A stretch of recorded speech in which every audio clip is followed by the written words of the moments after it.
And we are live once again. It's Monday night and time for another edition of the Lock and Load Show. This is HVS and incredibly super awesome panelists over here, Oklahoma Prepper from, you guessed it, Oklahoma, and Squib Load from Michigan and from the United States Marine Corps. I'm all those incredibly brave warriors. And so tonight I just wanted to start off the whole thing show with the whole shooting in Pittsburgh. I didn't come on the first day it happened. I'm not trying to get views or anything by talking about this, or I would have done something like that. Like as soon as somebody starts shooting, turn on the live stream, right? Sorry, I don't do that.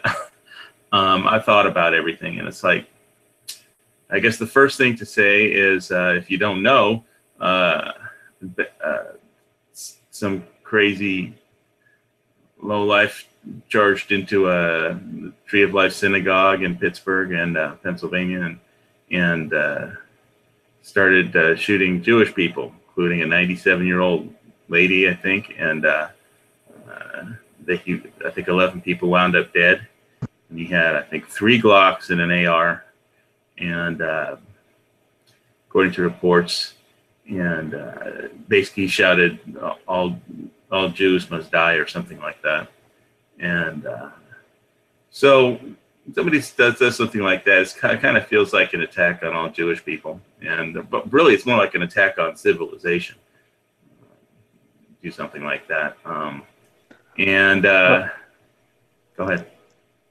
No, I agree. I mean, this race crap, I'm sick of this race card. I mean, I'm so sick of it. We're not blacks, we're not whites, we're not we're not Mexicans, Indians, Hindu, whatever. We're all people, and I'm just so sick of this race card, and it's just ridiculous. It's a crutch to lean on, and it's just a scapegoat for people. People have been blaming Jews for everything for quite a while. And or they need somebody to blame for something, whoever you're blaming. So for some reason, this guy has had it in for Jewish people. And so the first thing I want to say is just salute to the police officers who charged in and the SWAT team. And I think 4 of them took bullets in a shootout with this guy before they put him down. And I'm just glad he's the perpetrator survived so he can pay up.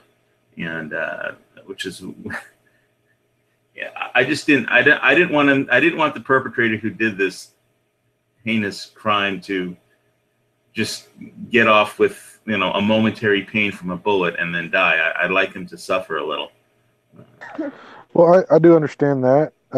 But, here is one of those things where if it's caught in the act, and I'm going to catch a lot of flack from this, but, I worked in law enforcement and, but also there's no point in us wasting our tax money to feed, house, and take care of this individual for these heinous crimes that have been committed. If I was the judge and he was found guilty in a court of law and they got the right guy and this is the perp and there's no mistake about it, then I mean, nobody will probably agree with me, but I would just stake him out in the desert near an anthill or something, cut off his eyelids so the sun would just burn his eyeballs, and then smear honey on him and let the ants eat them. And if you ever seen what's left after the ants get through with anything, it's just like the bones. Everything else is gone. And that's what I would do to him. Of course, I've heard that hanging is I don't know if they still do hanging in the United States of America, even in military tribunals, but they used to. In Oklahoma, we got firing squad. That's just not enough. That's just not enough. Good enough for me. A firing squad isn't good enough for me. In Oklahoma, we've got the rope, we've got the chair, and we've got the old squirty. That's what I call the lethal injection, old squirty. Yeah. I think it was in that, what was that John Wayne movie, Chisholm, that where John Wayne said that somebody saw a hanging. He saw a hanging once, and it was described to him as being ghastly. And I've never been to any kind of lethal injection, or I've never seen one on pay-per-view or anything. But all I know is this guy. There's something in the Constitution about no cruel and unusual punishments, but sometimes there just has to be an exception for that. And let me break in, and this is where I go off on a tangent, and I'll try to keep it short and sweet. take But your here's the time. deal: what these criminals do to these victims. Now, tell me if any of that is humane. For example, Clayton Lockett, and this is one of the most recent executions, and that's why lethal injection is in a deadlock right now because his execution was botched, or that's what the term that they used. But he raped this young girl, and he shot her, and yeah, he gave her chances to live. If you don't tell anybody, I won't shoot you. And she said, I'm going to tell somebody, and he shot her. Well, she was still alive when he started burying her. He raped her, shot her, and buried her alive. And on his execution date, 30 years later, the needle, the vein blew, and that all those medicines went into the muscle instead of the into the artery, and it took a lot longer for him to die. And then they put a stay on all executions across the U.S. All because of that. Yet, how was that humane? I mean, how was what he did to her humane? Yet these guys get 30 years on death row, and they get the most humane execution possible. It's just, I'm hate me or love me, but I'm pro execution, and and it says it in the Bible, in the Old Testament, an eye for an eye. I think the whole thing is there's no really, if there's a constitutional ban on cruel and unusual punishment, I mean, there's no humane way to kill another human being, and some people don't deserve it, and that's really, I don't know. It's just that the people that he killed were just regular people going to name a child and at a synagogue. I mean, and of all places, and that's what's the most sick part about it.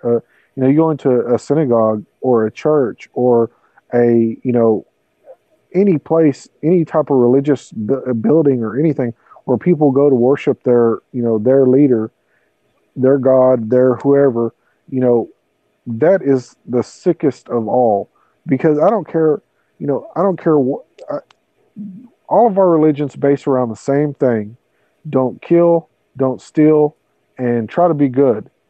And how's this going to be?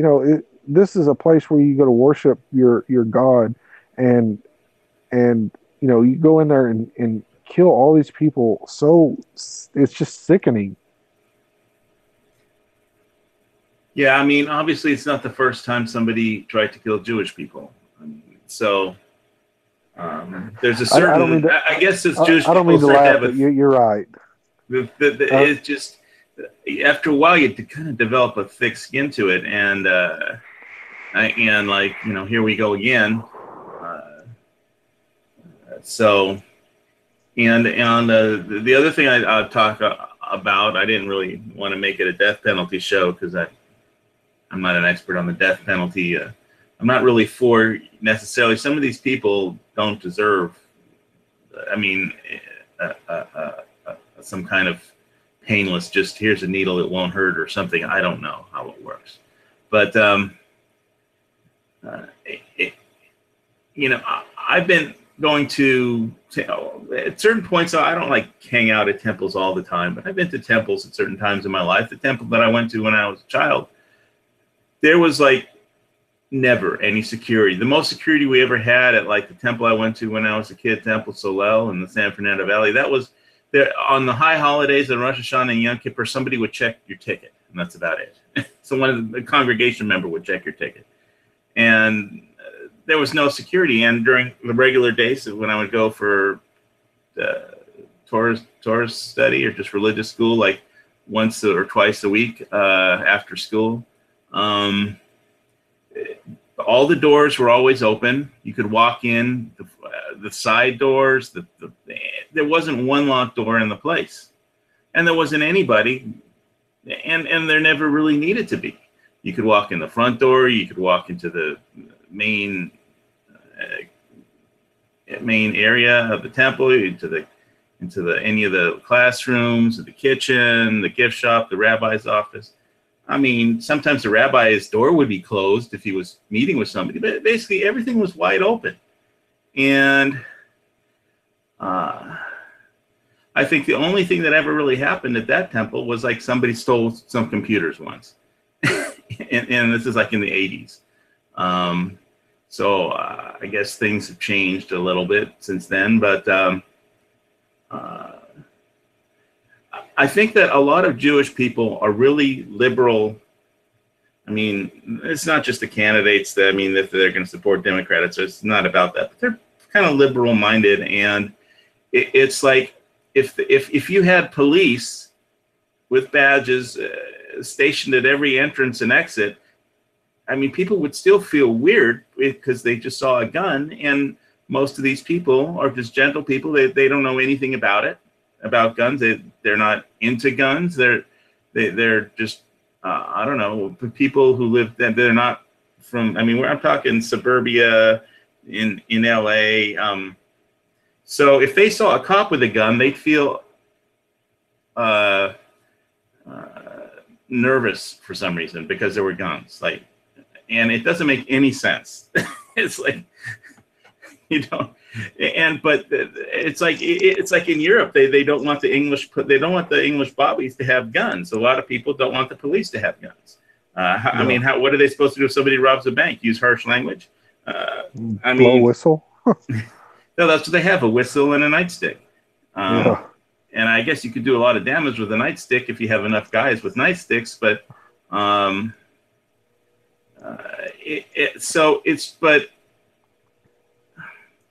it's just I know it's because of, I think it's just that a lot of Jewish people are liberal, and that's just the way it is. And I just don't think that anybody is going to start. You couldn't convince anybody who runs a temple pretty much to like have armed guards or get volunteers from the congregation to do security. I mean, when I was at the Chabad house in Honolulu, when I was doing my recovery, they wanted me to be the bouncer or something. And I was like, you know, I was like, I can't do that because I'm still, my sternum bone hasn't finished healing. And if somebody just hits me in the sternum, in the chest, I'll die.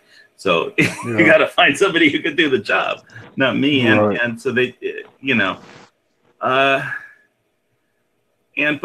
nobody would feel comfortable, even if they hired professional security. They just would be afraid if there were guns, and that doesn't make any sense. But that's the way it is, and that's the way I think a lot of people feel. Don't you think, though, if you believe that most people in these temples are going to be that, they're going to be like that, they're only putting their own lives at risk by having that attitude? I mean, we should all be able to worship in peace. Every religion, that's it's in our Constitution. However, First Amendment. You know, things are going on, and it's not just. I mean, look at what happened. A guy shot up a church because he was looking for somebody and thought she'd be at that church. Another guy shot up a Amish school where Amish kids were going to. So I mean, these are soft targets.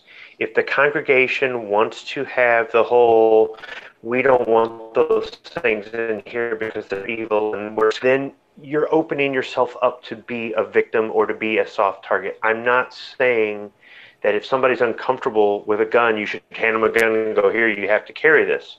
But I can't believe there aren't enough people in the community that would be willing to be armed, or they could hire an outside searcher. There's plenty of pro-2A guys that would volunteer, Jewish or not, would volunteer to stand outside of any sort of religious building, a church, a synagogue, a mosque, it doesn't matter, to defend it. Remember when those guys were standing out in front of the recruiting stations, defending the recruiting stations because one got shot up in Chattanooga? I mean, I would do it. I'm not Jewish, but I would stand outside a synagogue. I know, but it's weird because it's like, if they see people with guns who are there to protect them, then they'll be afraid because they need to be protected. It's just, people see guns, they get afraid, and I don't know how to change that, especially because I'll tell you, the two religious, the Jewish religious places in Kona, they're so left wing. I don't get, it's not my kind of congregation. I don't feel comfortable there. When I was in Honolulu at the Bot House, I didn't sense any of that, but I really had my own issues. I never got to the point of paying attention to other people's. I was busy trying to figure out why God saved my life back. Why I was still alive. I was trying to comprehend that I was still alive and figuring out how to thank God and for that. And I wasn't really paying attention to the other people in the congregation. I mean, the people that worked there didn't have any politics there. Their politics was just trying to follow all the I don't know how many commandments are in the Old Testament, but I think it's like 600 and something, or something ridiculous. And so they're kind of busy doing all that, and they weren't into politics.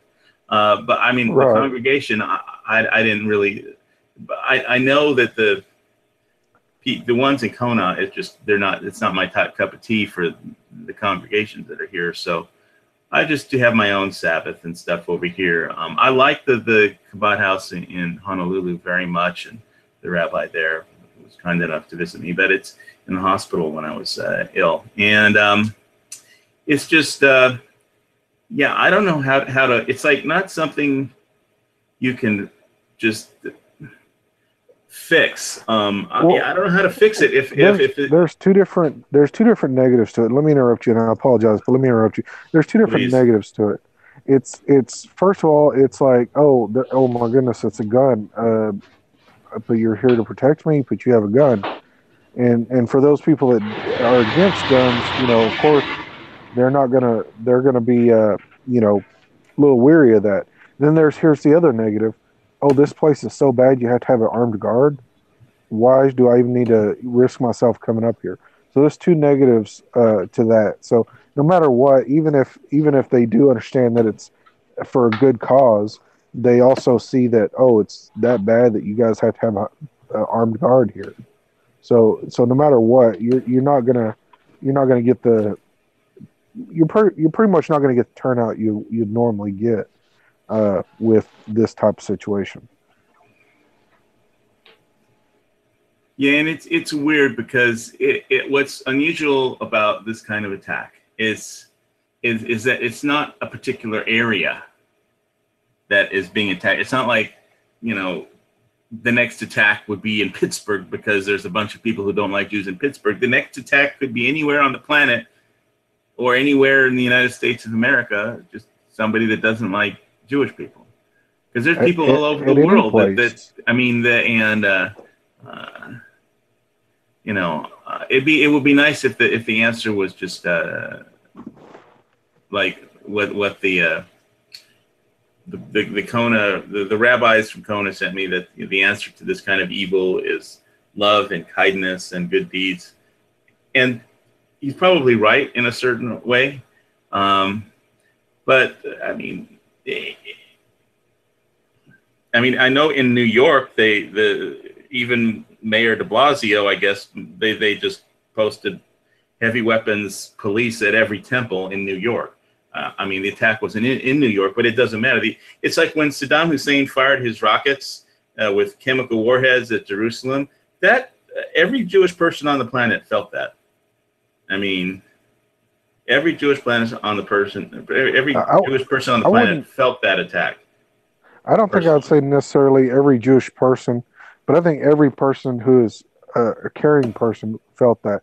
And it's like 9/11. I mean, it doesn't matter. And that's, I like I said earlier, before we started, we went live, I didn't know nothing about this.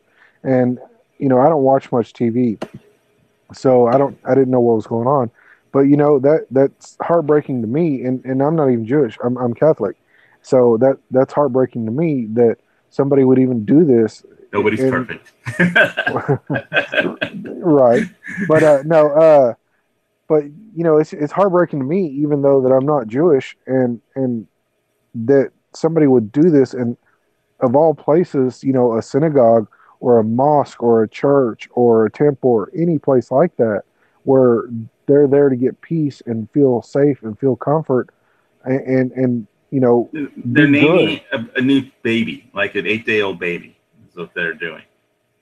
It's a ceremony called the bris. And that's even, that's just as bad, if not worse. I mean, you're going out there to celebrate celebrate a new life, and you're going to do this. It's like somebody going into my baptism and shooting us all up. Yeah, that's like basically what it was.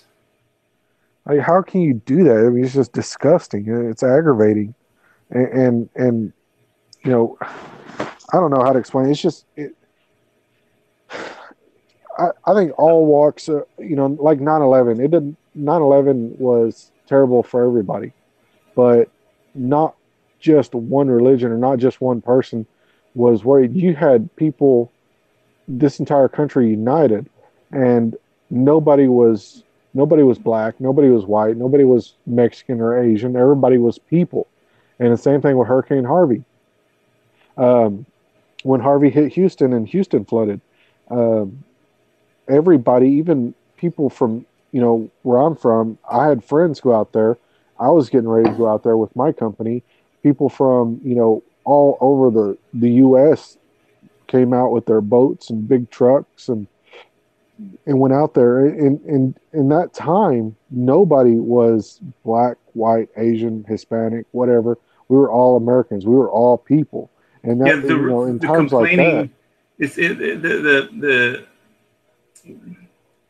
the attack. It's an attack on civilization, is what it is. I mean, and that's really the perfect way to put it.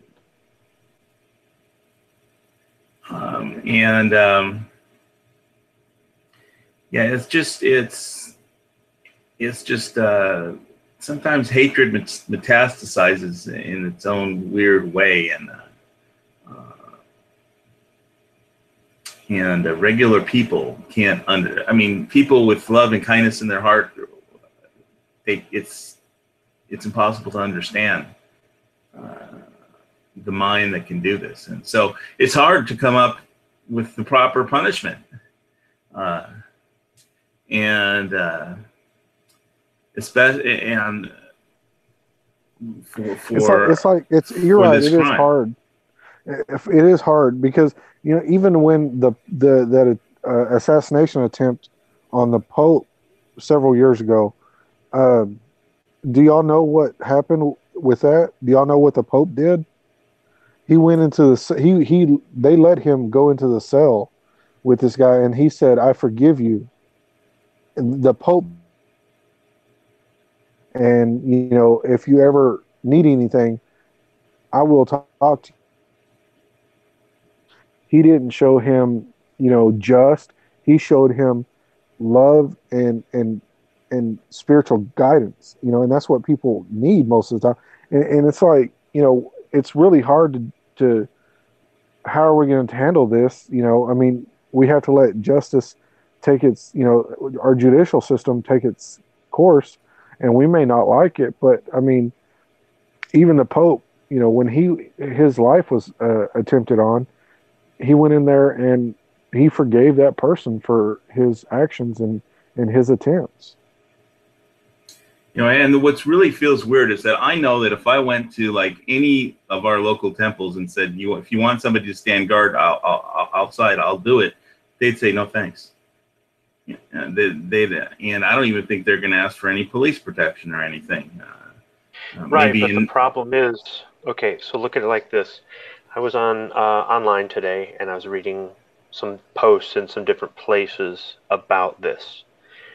Somebody had done a YouTube video. She's a popular YouTuber, and I don't know if she's Hebrew or not, but there were lots of comments. So I went through and I actually took the time to read them because I was trying to do some show prep. And there were a lot of comments saying things to the effect of most Jews vote liberal, they vote Democratic, and the Democrats want to take our guns. And how can you expect me to get behind these people when they keep voting for the people that make them defenseless? And it's like, damn, that's kind of. I mean, it's true. If most Jewish people vote, Democrat, then the statement kind of has some truth, some stinging truth to it. But I hadn't looked at it like that. And then there were a bunch of other posts about, look, we have all these groups that purposely segregate themselves and then they cry victim, whether it be religious or skin color, or something like that. And it's kind of going back to what Oklahoma was saying about not being white or black or whatever. We're all Americans. But when you want to segregate yourself into this group, not other people are doing it to it. You're doing it to your own group. And you're kind of separating yourself from society, whether it be inner city black or whether it be a religious thing or whatever it is.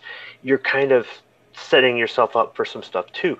I didn't really think that they were trying to make excuses for this guy as much as trying to explain where he was coming from. What he did was awful. I hope he does get the death penalty. Trump even said we need to have the death penalty. This might be unpopular, but he needs the death penalty. And I agree.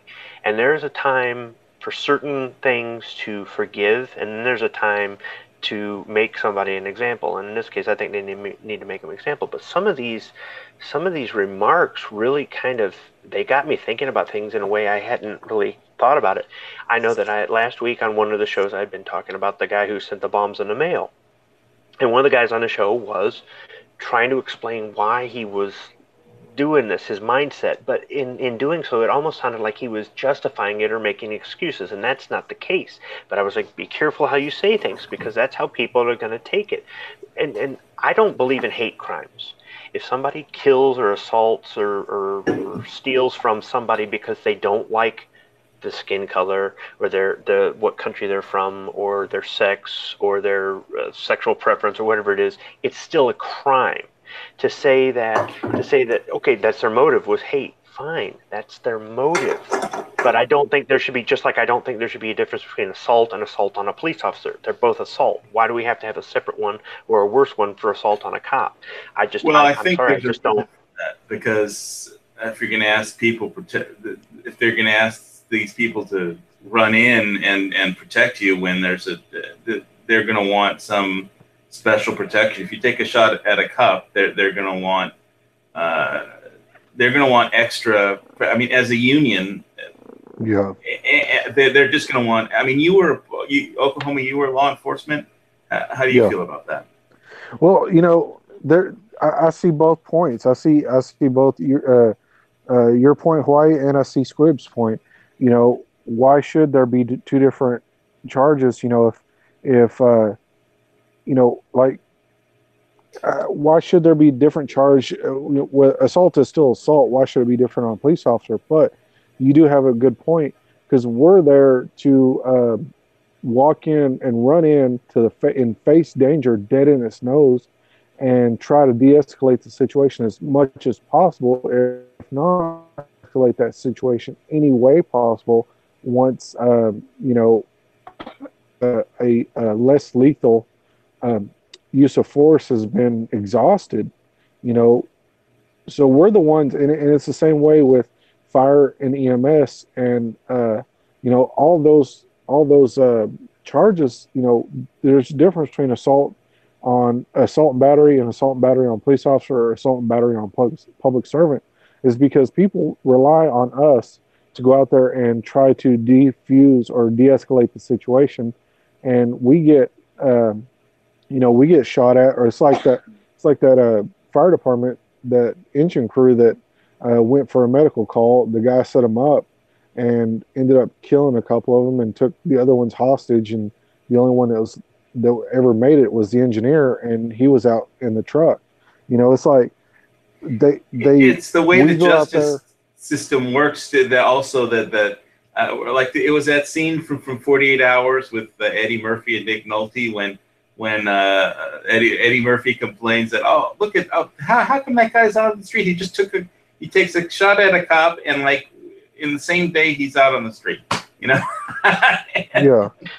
What I mean though is it does more to segregate us.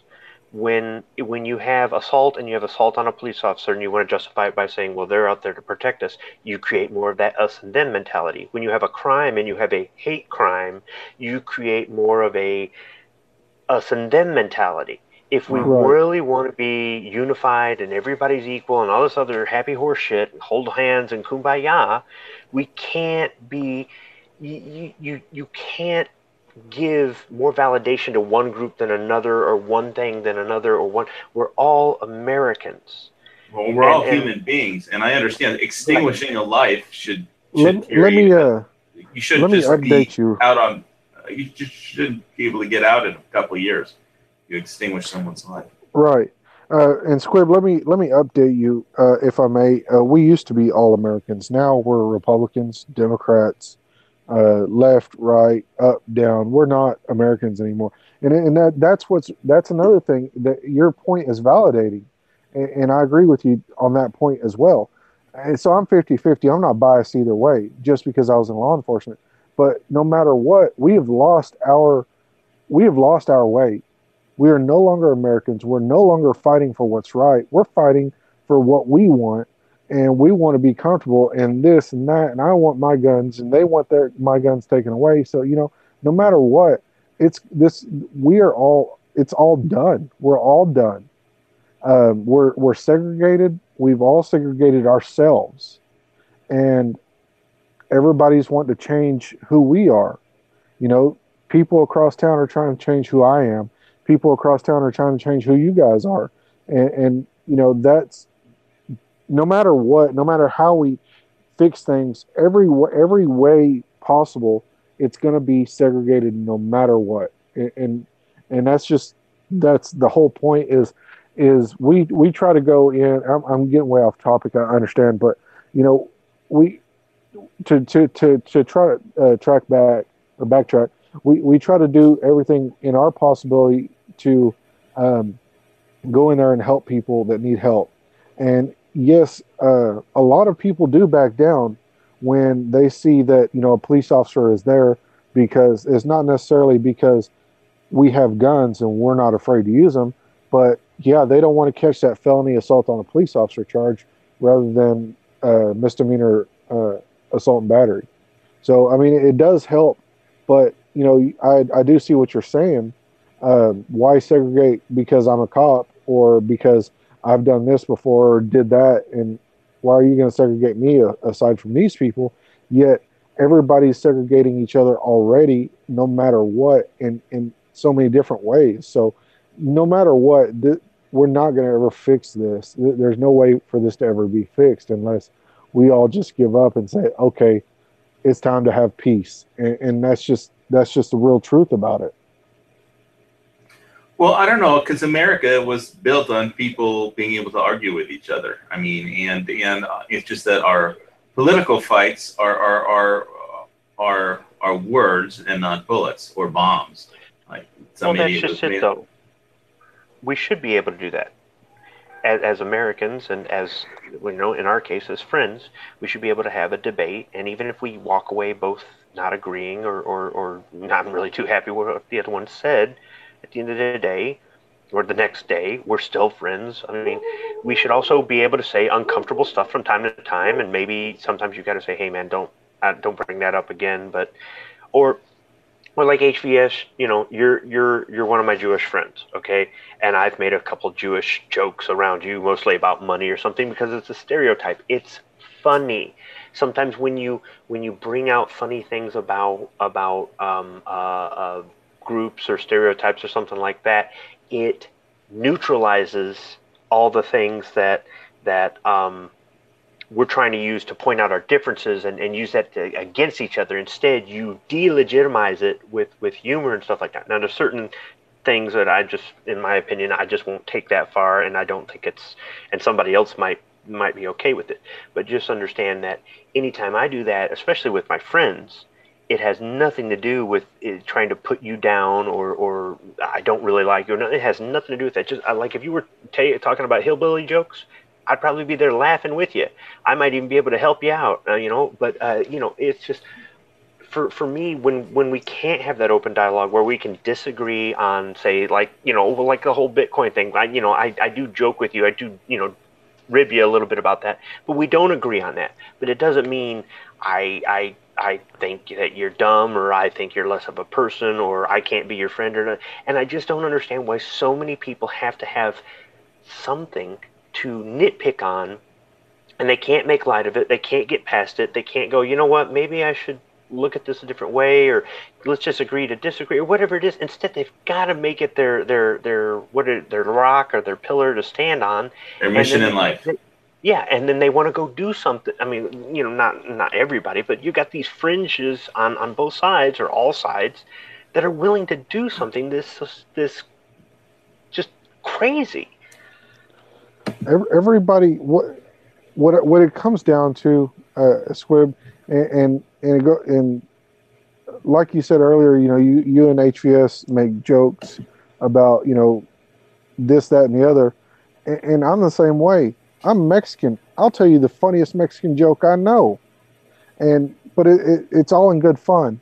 But what it comes down to, when it comes down to that, something like that, it's like everybody I don't understand how people can live knowing that every little thing that anyone does is just going to aggravate them. I mean, there's so much. I used to be like that. I used to be offended by every, if you told me a Mexican joke, I'd be offended. But now I'm just like, you know what?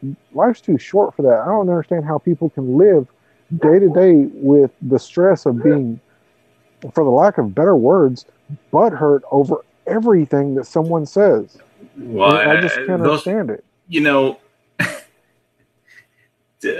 Why I said there. Sorry. It's like I was watching the Sarah Sanders give her press conference. She hasn't given one for a while because Trump's been out there with the media for like every day for the last few weeks. And but she finally got to do a press conference. And I think somebody from CNN who was all butthurt about, well, how come if the president says, how come he doesn't bear any responsibility for all these pipe bombs that are, we got 3 at CNN or something, and if he keeps calling us fake news, if you're going to say some people are fake news, why did you at least have the courage to come out and say who exactly? I mean, if I was her, I would have said, would you like us to give you a badge, when you walk into the White House that says fake news? Would that make you feel better? I mean, everybody knows who Trump is talking about.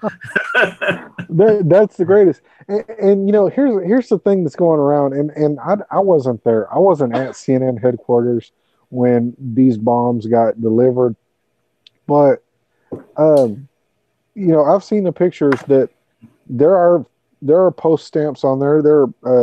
There are stamps on there, but there's no postmark saying where all that stuff. And second of all, when these things were opened, of course they didn't go off, but thank God. But that goes to show, how do we know? Like, it obviously did not go through the mail. I mean, it was wrapped in an envelope. It was addressed, and there was post office stamps on there, but there was no postmark on it. So that goes to show that it was hand delivered by someone, and these guys are taking it out and they're taking pictures with it. If that would have been me, if I would have opened that thing and saw that, I would have easily, as carefully as possible, put it down and told everybody, get the heck out of here. Let's go now. I'm not going to stop evacuate the and building. take pictures of it and go on Facebook Live and say, hey, guess what, everybody? It's the Oklahoma Prepper. I just got delivered a bomb. Some people, how many views could you get? Look, you're saying the guy in the newsroom took that picture, not the FBI? Well, there's a picture the mail of clerk it. Took that picture. I don't know who took the picture, but there's a picture of it. I don't know if it came from the robot or what, but there's pictures of it on there, and CNN, like an hour later, immediately they were like, "Oh, we're live, breaking news. We just got delivered a bomb." It's like how are we going to sit there and say that it was legitimate when we don't know? And obviously, I think we can all agree on, and not to be, racist or anything like that, but I mean, it's quite obvious that ISIS is pretty good at building bombs. And if it was something like that, and who's the first one that everybody blamed? Everybody went straight for the ISIS card. They pulled the ISIS card. ISIS. Thought everybody blamed Donald Trump for the. But think about it. You're CNN. You're having a slow news day. What do? You send yourself a bomb. Exactly. And you're right. And then I don't know about that. I don't know about that. What it comes down to is, of all the people that that are the most about, maybe CNN is posting fake news, maybe they're not, and they're just looking for all the bad that they can find about Trump and blowing it up and ignoring all the good, but they're obviously not reporting real factual stuff. And the more if they stop talking about Trump, nobody that would lose what few viewers they have would stop watching. I mean, Trump keeps them from just completely dying of suffocation due to lack of an audience. I mean, right. I have more viewers than CNN, and right now I'm looking at like one viewer. So maybe people will come back later. And it's here's the thing. That night and I don't know if this came from, who this came from, where it came from, or what it came from, but I know that the night that there was that big shooting at the Jason Aldean concert in Vegas, I got alerted on my phone from Scanner Radio, the app that I use to listen to, the scanner for all that stuff, and I got alerted to 5,000 people listening to this, and then I listened to it, and while I was listening to it, I Google searched it, and sure enough, a breaking news shooter in Vegas, and they were talking about how they're on the police radios as this is all happening, and there's like a 3 or 4 second delay. It's actually like a 20-second delay from being spread out across the web, but these guys are sitting there saying there's another one in the Flamingo, there's another one in this hotel and casino, there's another one in this hotel and casino, and I see. It must have been all that falling glass that confused people. Right. And at the end of the day, it was. At the end of the day, I say at the end of the day, the next day and for a week after that, it was one shooter from whatever floor he was on, shooting, and I'm sitting here listening to, live scanner feeds saying that there's multiple shooters on the casino floor in this area. There's multiple shooters over here. There's multiple shooters everywhere. And actually, the cops actually describing these people are wearing, and I quote, NCUs. And for those of you that are not in military or do not know what an NCU is specific. Like if you're not familiar with it, you don't know how, you just say military clothing, but NCU is specific naval combat uniform, and they're blue and white and gray water camo is what it is, and they specifically said shooters are wearing NCUs. So, and then a couple of days later, everybody's like, oh, it was just one person, and it was this guy, and what, like, seriously, how are you going to go from listening to all this conversation to just one person in a window shooting down?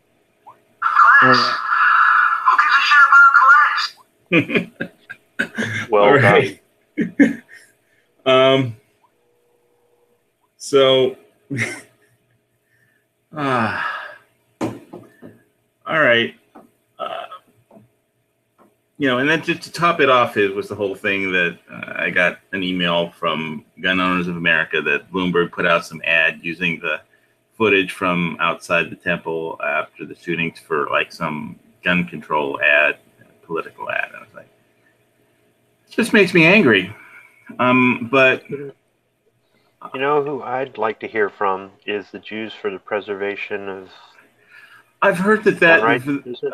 the Jews for the Preservation of Firearm Ownership, JPF. I've heard that basically that organization is basically kind of like defunct. I mean, it's still, the website's up, but it's just there's no leadership, active leadership. There's nobody at the helm of that one anymore. Is what I heard. I don't know if that's true. Unlike some of the more active the groups, there's a lot of Second Amendment groups to take your pick from. I like Florida Carry, GOA, Firearm Policy Coalition. Here you go. Pittsburgh atrocities are murders, not shootings. Don't inspire evil. Stop promoting the murder suspect's face. The JPFO says mass media makes multiple ethical mistakes on coverage of October 27th Pittsburgh synagogue murders. Showing suspect's face all day isn't news. It's awful. See, they got somebody. This shooting got them off of their ass, but they haven't really been doing anything as far as I've been able to notice. I'm glad they're doing something in this case, but it's they're interesting. Even talking about how they don't, the hate crime thing, as far as, they put it in air quotes. They're probably right along the same lines of, by doing this, we do more to separate and segregate ourselves instead of coming together. So, I don't know. I thought it might be interesting to see if they had something right there on their main page. They've got something on it. So, I mean, if they haven't something. If they haven't been doing anything, I'm not aware, because I'm not a member. Although I've heard that you can join even if you're not Jewish, which is kind of cool. But I mean, still, they're the ones that haven't forgotten about how Germany disarmed the Jews before they, put them in the ghettos and then moved them to the camps. Yeah, and you're talking to somebody whose grandfather and uncle and grandmother were on a train that the Nazis stopped and said, all the Jews get off here. Okay, and my grandfather just like, nope, we're not getting off. But just he didn't say anything. He just kept his mouth shut, and they just didn't get off the train. And he eventually fought them on the Eastern Front with the Second Polish Corps. But that's a whole nother story. I don't want to go into all of it. But I mean, so many Jewish people and Jewish families have stories like that they really don't want to get. I mean, you kick a rock over, and there's a lot of people with Holocaust survivors, families, descendants with stories, and it's not just me. There's lots of them, and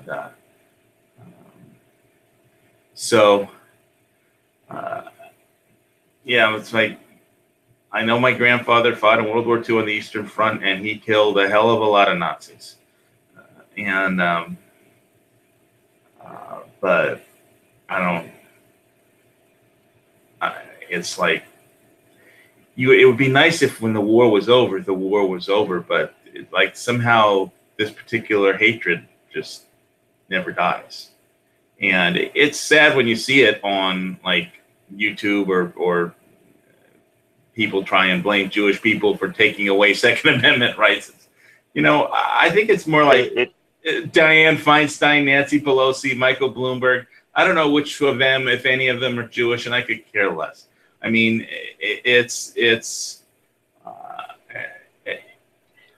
like profiteering off of hate, or trying to get your politics, trying to make hate off the murder of Jews, trying to make hay while political hay off the murder of Jewish people, or anybody.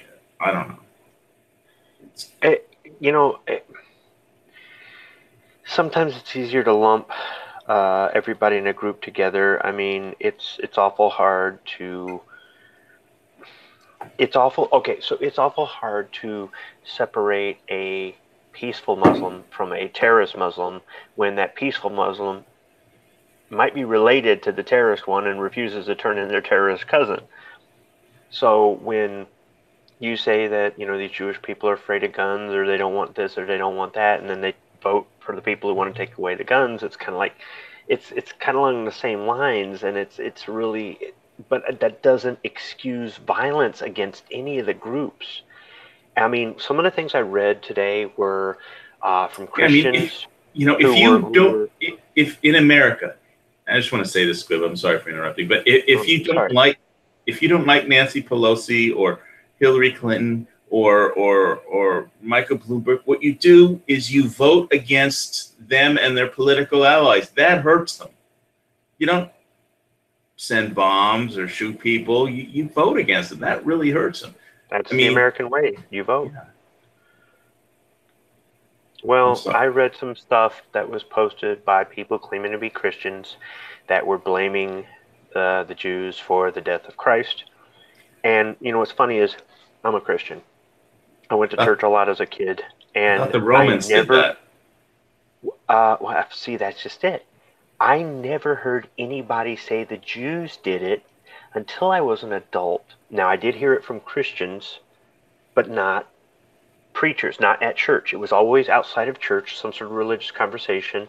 And I never, all my growing up going to church, I never ever heard that it was. And it's like, wait a minute. First off, God knew, or Jesus knew he was going to die for our sins. He knew, he predicted it. And that was kind of part of his mission. I'm not saying that I want the Son of God to die. I don't. But the thing is, it kind of had to happen. And so whoever did it. But he knew it was coming, and he still let it happen. Why? Because he loves us that much that he would die for our sins. And I'm not trying to turn this into a sermon, but I'm trying. So if you want to blame the Jews or the Romans, who is supposed to be, their lineage is the Catholic Church. If you either want to blame the Catholics or the Jews for the death of Christ, I think you're crapping all over his sacrifice for the human race. Even if you don't believe in religion, or even if you, what are you? But where are you going with this? I don't remember this sort of stuff as a kid growing up. I hadn't heard it till I was an adult. And the thing is, when I'm reading these things online, these posts, these comments and stuff, I'm almost ashamed to be a Christian, because I'm associated with these people because we have the same religious background. Now, granted, each church is different. You put two Christian churches next to each other, and the preachers will both say that the other guy is wrong and they're the only one that's right. So, whatever. But the point being is, I don't feel that these people represent me, because I have no hate in my heart for Jews. I think we all worship the same God. Just because, we got Jesus too, or whatever, it's fine. It doesn't, but there are people that just can't get past it. And I wonder if, when they were kids going to church, the churches they went to told them to hate. I don't know. So does that make them any better than these Islamic churches that I tell them to hate all the infidels? I don't know. It just got me thinking today, and I don't like it. And that does not represent me or my family or the way my mom brought me up. And I'm not going to apologize on behalf of all Christians for these things, but I'm just reading post after post after post, and I'm feeling like a little bit ashamed. There's a lot of Jewish hate out there. There's a lot of Jew hate out there. People just get hate, and it's like a snowball. When one person does one post, like Jews suck because of this, or Jews suck because of that, or Jews did this, or Jews did that, or it's like. There's some people like that are into guns and are on the internet, and it's just like, Squid doesn't realize it, but he made a valid point as to where all this is coming from. He said he said earlier he always thought that it was the Romans, and then he hears that it's the Jews, and all of this hate for everyone is all coming from speculation. Everything, no matter what, gets twisted, turned around, and lost somewhere in history. Well, but what happens is when it goes bad is when people use it for political reasons, for political expediency. Like Hitler needed somebody to blame, because Germany was after the Treaty of Versailles and all the reparations that Germany had to pay, and all they could do was just print a lot of money that became worthless very fast. So they needed, he told everyone in Germany, if we just get rid of the Jews, everything will be fine, because the Jews are the problem. So that was so he had a boogeyman to blame, and he did it because politically he needed someone to blame. Reading some of those, I'm sorry. Well, I mean, no matter what, it all comes down to the same thing: is it's always going to be a scapegoat. And a lot of people don't realize that half the time that scapegoat is from speculation, and it's from, facts that were lost throughout history. But reading some of the other comments that weren't religious based, they were blaming the Jews for the economy. They were saying, all these Jews control the money, and they caused this, and they caused that, and they did this. Whenever somebody says that, I try to make a joke, and I say, if Jews control the banking system and the economy, somebody keeps forgetting to mail me my check every month. Yeah, I was going to say, HBO, send me some money. It goes right to what you're saying, though, about Hitler using him as a scapegoat. So what you have history repeating itself, and you have people that are doing this more or less the same thing he did by saying, any of the financial issues we've ever had in the past, or any of the problems with this or that, or this, it's all caused because it's, and then some of them even started naming off rich Jewish people. Well, like I was saying earlier about stereotypes, there's lots of them, but it's just like, not every politician, not every businessman, they're not all Jewish. So you can't say it's strictly, these 15 or 50 or 150 people over the past 30, 40 years that have done this in some sort of conspiratorial way. It's a lot of people. It's a lot of things. It's a lot of factors. But to pick out certain ones, to do something as simple as blame Bernie Madoff for all the financial woes of the whole world. It's like, what, huh? And then somehow they equate that to, it's the Jewish people because of him. And it's like, wait, what? This is what I mean about, these people claiming to be Christians making these remarks, and I feel like I'm getting judged because I'm in the same faith as them, even though we do not agree. So I would not necessarily want to blame every Jewish person for something that a few people did, and I don't think it's some Jewish conspiracy. Now, I'm not going to be a hypocrite and say I still don't have a problem judging Islamic people that way. I do, even though that doesn't mean that every time I see a turban or a hijab, I'm just like, I just give them their space, give them their whatever. But on the other hand, just as violent as that religion is, and the proof's in the pudding, it's kind of hard for me not to do that with that one particular religion. So am I a hypocrite? Maybe. I don't consider the Jewish people violent. I wouldn't fuck with Israel personally, and they're definitely somebody you want on your side. But overall, though, I don't consider. I've never seen a Jewish person at work have an outburst, whereas I've seen a Muslim person at work have an outburst. So, and I'm not talking about having a bad day. I'm talking about, complaining about America, kind of, and like really flipping out, like, are we going to have to call the police, flip out? And I've never seen it. So, I don't know. Does that make me a hypocrite? Am I not practicing what I'm preaching? I'm saying, I don't want to be judged this way. I don't judge these people this way, but this group over here, I'm still not sure. Does that make me as bad as some of these people? I don't know. No, you're just as confused as everybody else on this planet is. Right. No, let me explain something. And anybody in any religion can probably. I know Christianity is one of them. Judging someone is a sin, and the Bible says no one sin is greater than the other. So if you go into you go and I'm going to tell you right now, I'm no model Christian or I'm no model Catholic or anything. I'm no model person at all by no means.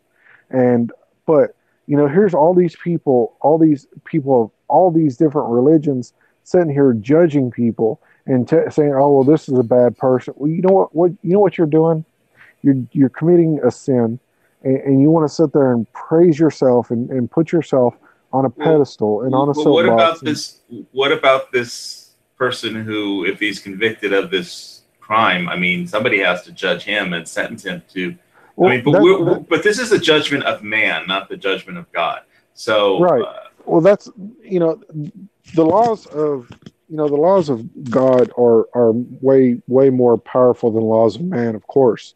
But when we're standing at the gates and he asks, he'll say, for example, I'm a judge and he asked me, in my life, in my time on earth, you put this many people in on death row and you had them executed, you had them murdered. That something that you think that judge really wants to do that? Do you think that judge really wants to say, you know what, you did what you did, and this is what I want, and this is what I'm going to do, and it's not because he wants to. It's because that's what the law is set for. He can. Let's say he gives this guy. I saw Faust recently. By the original was on Turner Classic Movies. Made the one by Murnau, the German director, and. Basically, the first freedom that God gave mankind was the freedom to choose between good and evil, and right. And so obviously this guy, the shooter in Pittsburgh, chose evil, and so being human, being man, and we have to have some kind of judgment on earth for these. If we're going to have a civilization for these kinds of crimes, then we have to judge it. In some way, and so that's why I was trying to figure out like what a fitting punishment would be, and it's really hard because I can't. I don't have a problem with them executing this guy. I just would rather them say we're going to execute him for the murder of 11 people, and then when somebody goes, "Is it a hate crime?" No, it's murder. And that's a good point, because here's the deal. I don't. Where did you say this happened at? What state? Pittsburgh, Pennsylvania. Okay, I'm not familiar. I think they have death penalty there. I'm not sure. They're making it a federal case. So okay. So here's the thing. Obviously, the U.S. government has a death penalty as far as on a federal level. So let's say he is found guilty for these crimes in a capital murder. For example, this is a capital. Obviously, it is. I mean, he had a chance to stop at one. He had a chance. He could have made the decision just not do it in the first place. But this is possibly a capital crime, and the punishment should fit the crime in every way, shape, and form in every case.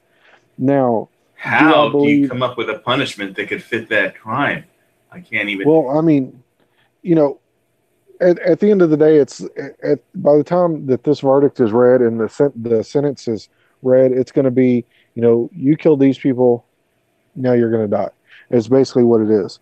But and you're right. There's no way you cannot punish someone for a crime like this that is going to make everybody happy. And if we go back to what we were talking about a second ago about whether or not this guy gets found guilty and is sentenced to life in prison, do you know how many people are going to throw a fit about it? And if he's found guilty and sentenced to death, you know how many people's going to throw a fit about it. But Well, I don't think here's the thing. anybody can associate happiness, whatever the verdict is, with Right. this Well, crime. And it's a bittersweet victory. And for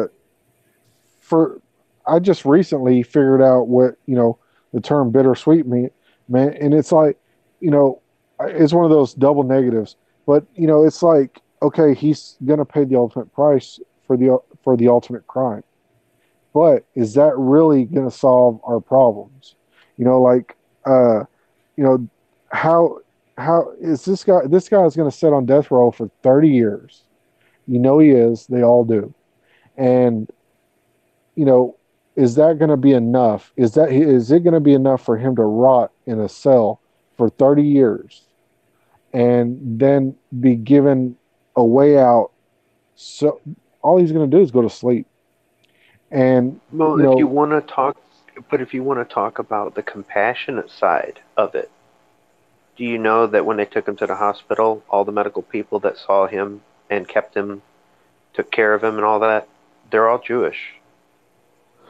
and here's the thing, and that's another thing. And do you think, and I can tell you from experience, do you think any one of those people that were taking care of him, let's say every one of them knew exactly what he did and why he did it, and whatever, do you think that They changed did. any do you think No, that changed it any didn't. way that they operated? It didn't. From what I heard, the report I heard was that it didn't. They did their job. They didn't look at him like that. That none of them liked what he did, but they did their Right. job. So if They that saw a doesn't show you patient. somebody being And I've been in a somebody situation where, some something like, I'm not going to say somebody went in and shot up a church, and I was one of the EMTs working on the guy that did it. But no, I've been in a situation similar to where someone did something bad, I had to go and care for that person. And that's not the kind of person we are. That's not right. So the kind of people we are. if you want to And talk I've about somebody being the better person, the right. doctors and the nurses and the emergency room techs were better human beings than that piece of shit. And Exactly. also, if And, they and can put that to the side and do their job, then there is some hope for us as a country. there is. There Well, is. But at as the a end of the day, humanity has some hope. It'd be more like right. not just as a country. But at the end of the day, when we all go home, what are we all doing? We're all sitting here. We're going to let everything sink in. And at the end of the day, you know what? Let's hang him. Let's hang him. Let's put him up, and let's show everybody what we're capable of if you come in and do this to our country. And there's people out there that are like, oh, well, he did something bad, put him away. He doesn't deserve to die. But no But matter most people what, don't actually see the execution. There's like a certain amount of witnesses, and there'll be a print report that a newspaper person will write it. Okay, so and so was executed on such and such a day, but it's not like like in the movie Hang 'Em High, where there's there's a party and like there's several 1,000 or 2,000 people watching, and they hang like 12 guys. Nobody's going to see this guy hang, even if they hang him. Some people say that we should bring back public execution. I've even heard people say put it on pay-per-view and then give the money to the victims. And it all sounds really good. But the thing is, public execution would mean that people could actually see what happens when you do evil things like this, and it might prevent some people from doing it, because instead of them hearing about it like you're talking about on page 11 of the newspaper or whatever, they're actually seeing it, and it's scaring them straight. But on the other hand, you can have other people that are desensitized to it, and it's not right. going to mean a damn thing, and all we did was just show something that maybe the public doesn't need to be. It's a real fine line. It's a hard choice to make. And that brings me to that, that part that I was talking about earlier, is this guy, let's say this guy chooses, he gets option of firing squad, hanging chair, or whatever. Why does he get to Um, choose? yeah, but he's going to choose the needle. But here's the deal: you, people don't realize that all he's going to do is go to sleep. It's not painful. It's painful if That's something not goes what I wrong. heard. That's not well. Well, I've never been executed, obviously, so I wouldn't know, and that's not what I've heard too. But if you think about it, 90% of them just go to sleep and that's it. And you can there's interviews on some of the witnesses, some of the news reporters that witnessed executions, and 90% of them will say that 99.9% of the executions were they just go to sleep and that's it. And then everybody gets up and walks out. So here's another thing. If let's say we televise this execution, what are we going to witness? We're going to witness someone go to sleep. Yeah, that's not For that's not everyone. much of So a no matter what, deterrent. right. Yeah, So no matter what, it's not going to work. And there's still going to be hate at the end of the day. There's still going to be hate in the world. There's still going to be crime.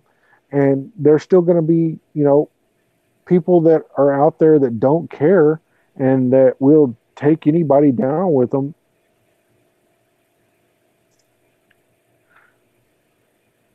If you had a public hanging in the town square, you're going to have some people go there to see justice. You're going to have some people go there to maybe they bring their kids and go, "This is what's going to happen to you if you don't behave." and there'll be You're a going to lot have of some people there who are sickos. just there You're for going the to you're going to have spectacle some of it. sickos there. You're going to have some sickos there that want to see somebody die.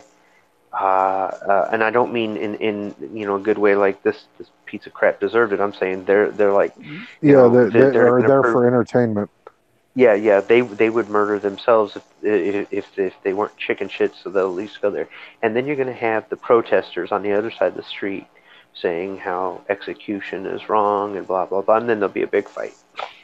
Yeah, and that's part of the reason. That's actually the reason that executions are not public anymore because the last public hanging, that's the way it was. One side was there. It was pretty much like a carnival.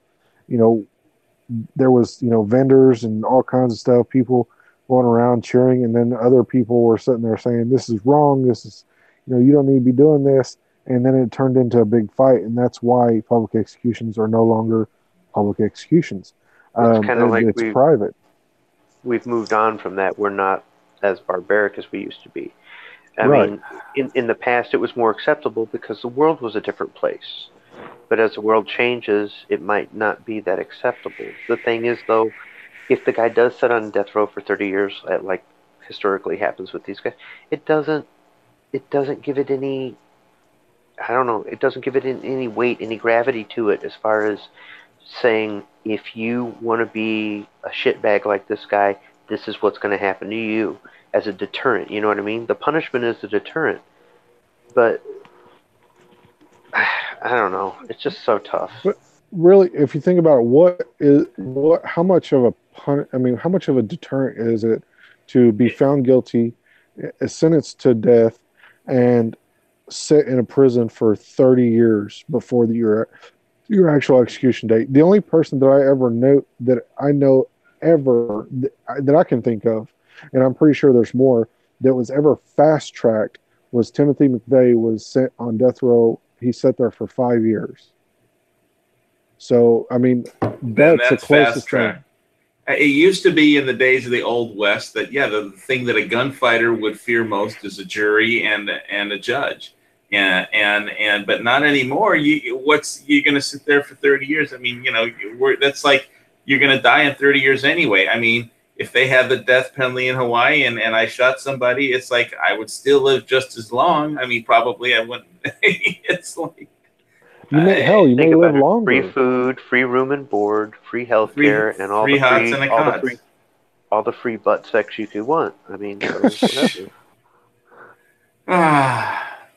There were some pretty girls by the pool today, by the way, speaking of that. But anyway, I think he needs to switch the. You're trying to make Supermax Death Row sound like a Club Med.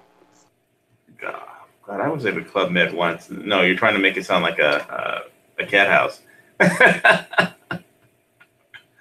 Well, I mean, whether it's consensual or not, whether it's consensual or not, that's a different story. All right. So it's time to switch our topics to something gun related. I mean, More guns. because we killed this topic. Okay. I'm gonna stop this topic immediately. We all need more guns. Plain and simple. Okay. So here's the question I've been dying to ask. What is the favorite gun that you own? My crossbows. My only one. My crossbows. Your crossbows. You don't have a firearm? You don't own a firearm, or you don't? I did have a Kel-Tec PF9, and I loved it. It was the perfect thing to stick in your pocket, in your back pocket, and if you needed it, it was there. But unfortunately, I got rid of it, and I regret it every day. And but the more I think about it, and from my point of view, and we talked about this last time, is in an SHTF situation, if you're lucky enough to get a one shot off on a deer, then you may not know where it's coming from. But around here, we hear gunshot. And I live in the country. We hear gunshots at least once a day, and I can tell you exactly where it came from. You probably could know who's shooting it just by the sound of the gun. But what's your favorite gun? Your favorite gun? You sold your Kel-Tec, and now all you have is a crossbow, so that's your favorite. Okay. Yeah. Okay, Squib, what's your favorite gun that you own? Garand.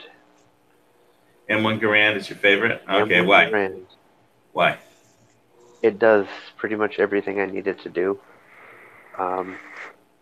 You can use it close in. You can use it far away. 30-06 got plenty of power. Sights on it are great. It's nice and heavy. I like that. It's old, reliable. It does the job. Okay.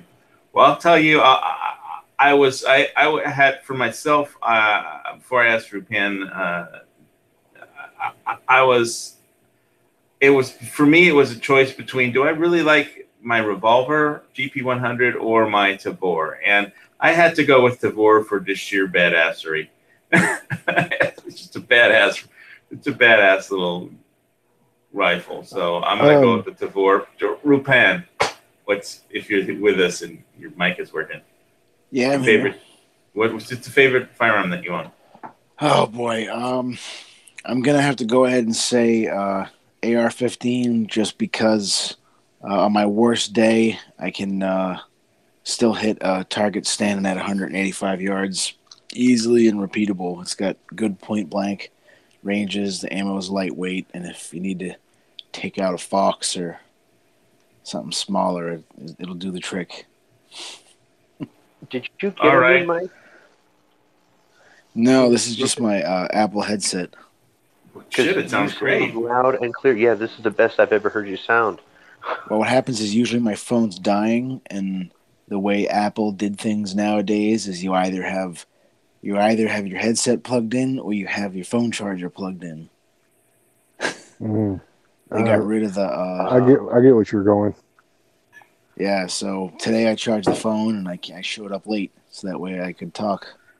I got one better. Mine's on the charger, and I'm using headset. Yeah, me nice. too. You know what you need, Rupan? You need a splitter. Yeah. Don't do anything. Your mic sounds great. Some goodies came in the mail today. Oh, heck. Oh, man. Is that crow's foot? This is a crow's foot to tighten a new AR handguard that I had that I couldn't tighten. But do you guys know what this is? What the goodies are in here? I can't. Let's see. Let me pull you up on full screen. Trying to make it out through the plastic there. I'm trying to ID it, but yes, I'm the same way. something to do with a lot of different rifles you can have. I guess this could be the tactical quiz for the day today. What is this? Is that a muzzle brake? Nope. No. Silencer? It looks to me. It looks. Oh, I know. There's a headspace gauges. No. It is something to No. do with the rifle, though. There's two sets here. We have Should smaller. take off the plastic so we can actually see it. Well, they're just black, so it doesn't. I don't even think it says anything on it. So Well, I know, but it's pointed. Two of these are pointed. Two of these are pointed, and then this thing is for after you're done using the pointy things. You go over to this thing, and it's got an attachment for a drill that connects to these longer things. And then it has this compound right here. Okay. Yeah, that's for polishing a feed ramp. Scope rings. I mean, you can use it on a feed ramp, yeah, but this is for lining up your scope rings and then lapping. Oh, okay. Really? So I decided to finally pull the trigger, and I got a higher power scope from Walmart. I haven't even heard the term lapping since I had JRF Magnetics work on my 2-inch tape machine like 20 years ago and relap the heads. No, I doubt this is really needed, but I bought a $77 scope from Walmart, so I wanted one of those higher power ones. So better safe than sorry. Well, I got that Faxon gunner barrel, and I want to throw it on my lower and see what I can do with it. So I figured, why not get the kit? I didn't realize this came with the 30 millimeter and 1 inch. I didn't realize it came with both. I thought it was only 30 mil. Or is 30 mil? Well, I mean, inch? They're pretty close, but they're you. It's kind of hit or miss Tuesday nights, 9 o'clock, when you're getting the scope, what it's going to be. So, I mean, from the ones I've seen, when I've even though I don't have one, I've shopped for them, and it's like, why don't they just have a standard size? Why do they got to have this? Because metric and standard. So we got the directions right here. You first line up those things. You tighten them up. You line them up. Then you're going to throw, we're pointing at things. I made a comment in the external to respond to you guys. It says, we only execute humans, so technically all executions are humane. Right? So you end up throwing the lapping tool in there and you rock it back and forth. And I guess it's kind of like, what the hell? Lapping the heads on a tape machine. Lapping the heads on a tape machine. Or even a vehicle, any lapping, anything you do, valves on a piston engine. What the hell? I lapped something recently and I can't remember what the hell it was. Whatever. So, yeah. I wouldn't really think it's that important, but I'm just, I'm going with a little more magnification, so I figured, why not go for it? Yeah. I mean, and you've got a valid point there. I mean, those Walmart scopes, they're Walmart anything really is pretty much this production didn't go as planned, so let's just sell it to Walmart at a discounted price, and we can still make money off of it. Well, I think all scopes, the glass is all made in China, but like some of the Loophole and companies like that, they just take their time and pick out the best. They cherry pick the best batches. Right. Well, the thing is, unless you're shooting really far away, I mean, how much is it really going to matter what you spend on the optic or the? I mean, I've looked through some scopes that have been fairly affordable, and 100 yard, 200 yard, 300 yard. It's so much better than iron sights. And I've had people go, "Oh, that thing's just junk." I can see the target, so I mean, I realize different things can throw it off. So maybe if you're shooting all day, by the end of the day, that scope's out of whack. It's hard to say, but I mean, well, that probably has more to do with your rings and your rings than your scope. But. Yeah, I'm gonna be Loctiting everything down. I spent a month shooting my crossbow, sighting it in, and I went out 2 weeks straight hunting and didn't see. I saw 2 bucks one day, and then I come home and I'm like, man, I wonder if this thing's even sighted in. I go and shoot for a 20-yard, sighted in at 20 yards. Didn't even hit the bag. Ended up breaking the bolt. Brought it back to 10 foot. Hit it, or 12 foot. Shot pointed right at the center of the target, right on the bullseye, and broke another bolt because it hit the far bottom corner of the bag and then bounced off the ground and broke. And so, I mean, like it doesn't matter. I can bring my scope or take my bow out every day and bring it back, and somehow the thing will go completely off site. So now every day before to at least if it's sighted in, and if it's not, then I got to set because I don't, bolts are not cheap. I mean, I've got my hunting bolts are about $9 a piece at Walmart, and I every arrow that I send down or every bolt that I send down, I go out there and pick it back up. I don't sit there with my entire pack of my entire quiver and shoot them all at once, because those things are too damn expensive to accidentally split an arrow. So I mean, Loctited down. It's not like it's not the it has nothing. It's the scope itself. The sights go off somehow. I mean, I have no idea. Like, I came back in one day and I was like, man, I better shoot this thing, and it was nowhere near target. So even if I did, and this is how far off it was. If I was to even take a shot at a buck at 20 yards, even if I did miss and not get a heart shot, I still would not have even hit the thing at all, is how bad it was off. Okay, since you guys are talking about scopes, I got an email from Classic Firearms, and they have a sale on night vision optics and scopes.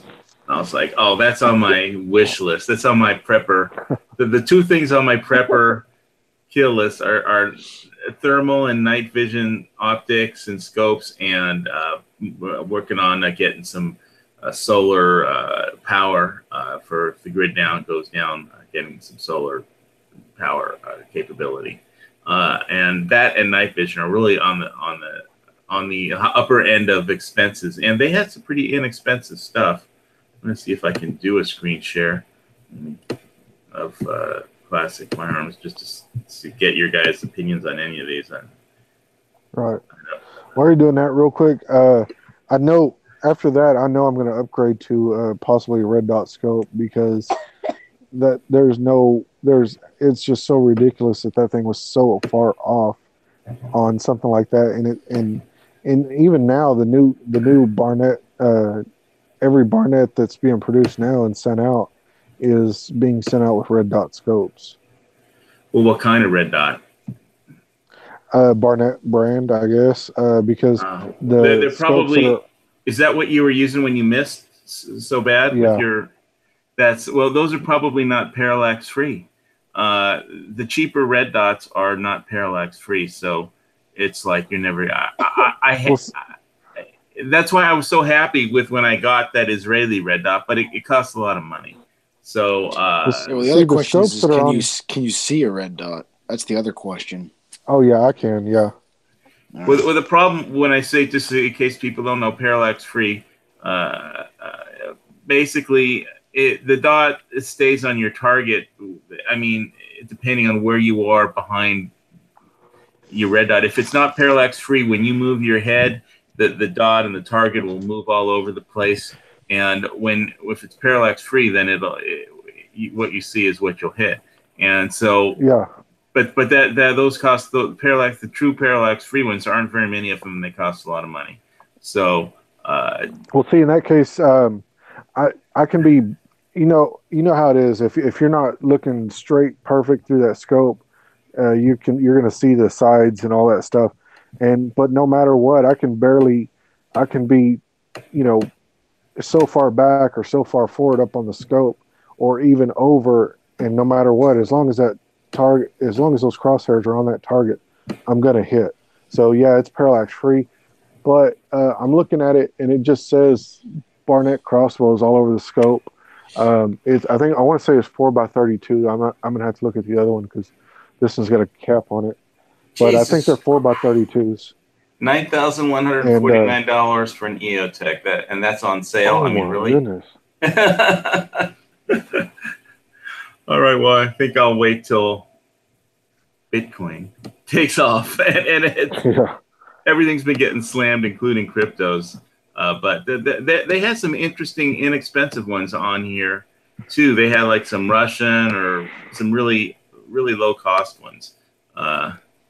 Like here's I'd like to have one of those for hog hunting. Absolutely. They come in. That's the only thing. That's the only thing we can legally hunt with. Hunt anything. Hunt anything with thermal you can't legally hunt at night in Hawaii. So this would be strictly for grid goes down situations. Without the rule of law. It's not against the law to have night vision. It's against the law to hunt at night. So, they specifically say it is here in Oklahoma. The only thing you can hunt at night, there's a few things you can legally hunt at night, but the only thing you like rifle or any type of anything like that, bow or is a pig, and it's sketchy during deer season because that's the only time you have to have a license or a tag is in deer season. You have to have an unfilled or filled. It doesn't matter. You have to have a deer tag in deer season to even hunt pig. They have a scope called the Vampire Scope. FLIR Vampire 3X night vision scope with I don't know, $795. Okay. They got some Predator scopes. Yeah, well, not yet. It's on my wish list. This kind of stuff. I never even saw that Classic Firearms had this stuff. I mean, the last time I tried to order something from Classic Firearms when they had a sale on AK mags for dirt cheap, but I tried to order them online and there were some issues. And they said, we'll call them the number, and the number, it was like constantly busy. You couldn't get through to them on the phone. So it's like, oh, screw this. They're having a sale on AK mags and I can't, do it on the net and I can't get a phone call through. So anyway, there might not be quite a panic as there is for night vision. Like I said on one of my other chats, night vision is one of those things where if the grid is up, you really don't need it. So a lot of people they don't get it. Like me, I haven't gotten around to it yet. But if the grid goes down and there's no rule of law, I mean, this stuff will really be like just a huge advantage to have access to this kind of gear. And I don't have it yet. So it's on my to-do list along with just solar power to get some power capabilities, which is like the one category of my preps where I'm just lagging far behind. Do you have any solar little doodads or anything? I have little solar doodads, but I don't have any like major one. All of my exterior lights, because I live in the back of my property with my little shed, my little tiny house, and every one of my little walkway lights, I guess, they're not, walkway lights. They are actually motion sensor solar lights, and they're from Harbor Freight, and I really highly recommend them if you have a Harbor Freight nearby. Pick them up for like $12. You can get them on sale sometimes for $10. They are well worth it. We don't have a Harbor Freight in Kona. We got something, but it's not a Harbor Freight. Something that replaced the Sports Authority. I can't even remember what it is. I was like, oh, we got one of those that might be useful, but I haven't been down there yet. I'll have to it's time for me to do some shopping now that the holidays are approaching.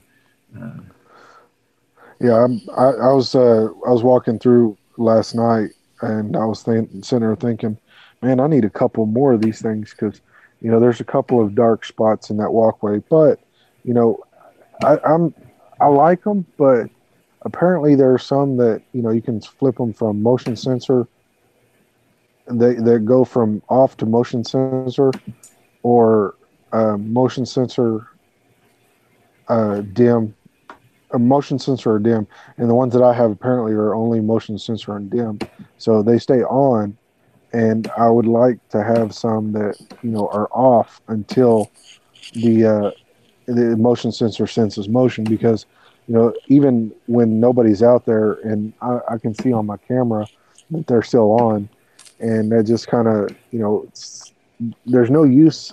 I mean, what's the point of having a light on if you're not out there, walking or barbecuing or something, and they help a lot, but they're by no means will light up the entire block.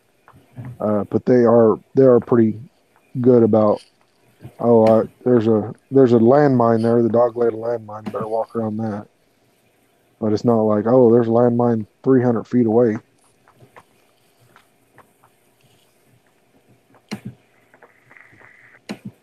Okay, I wanted to remind everyone to get out and vote. Make sure you register and get out and vote for the election. Vote counts. So please, if you're not registered to vote, register to vote. Find some pro-gun candidates and get out there and exercise your even franchise. If you're not pro-gun. Even if you're not pro-gun, I don't care. Just vote, because that's what we are. We're voters. I don't care if you vote for this person or that person. Just vote, because votes matter. I mean, yeah, I'd really like for everybody to vote pro-gun and do all this cool stuff and vote for cool presidents that are going to allow us to keep our gun rights. I'll tell you one thing, that the politicians, your politicians and your representatives, they know whether or not you vote. And if you send them a letter, or just a postcard from a GOA or NRA, some kind of postcard, or just respond on on some kind of internet pro-Second Amendment campaign, if they know you vote, that'll enter into their calculations, and because they don't know how you vote, but they know if you vote. And if you don't vote and you send them a letter like, I hate this legislation or I love this legislation, they won't care if you don't vote. Yeah. And see, it's funny because, there's so many people that complain about this, complain about that. Okay. Well, did you vote? Well, no. Well, then why are you complaining? And yeah, it's like the Walmart clerk I was telling you about. It's like, Donald Trump sucks. He's terrible. He's evil. It's like, well, wait, did you vote for so you didn't vote for him? It's like, wait, I don't vote. Oh, well, there you go.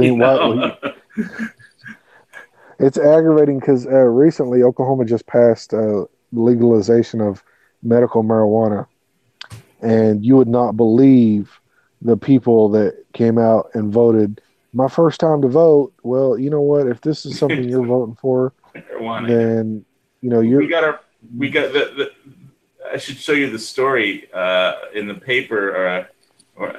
They have a picture. There's this guy, farmer.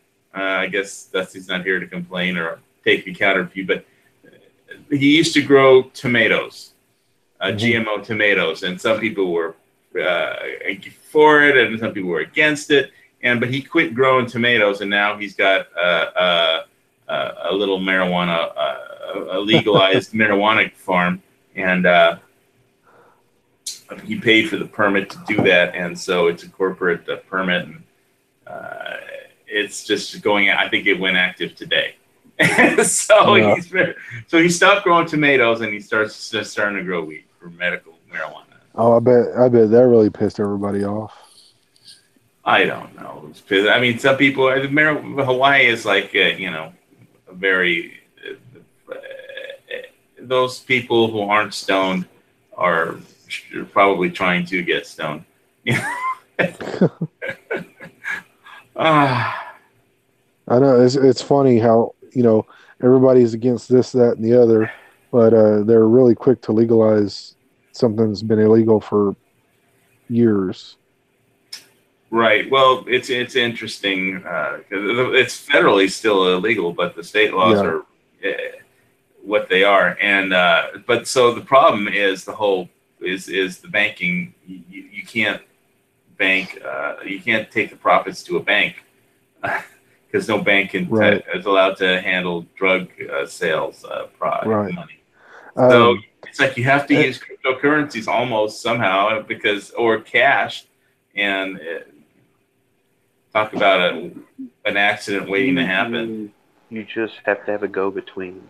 Some people might call it laundering, but I mean, It's called money laundering, and banks. That's what banks right. get shut down for.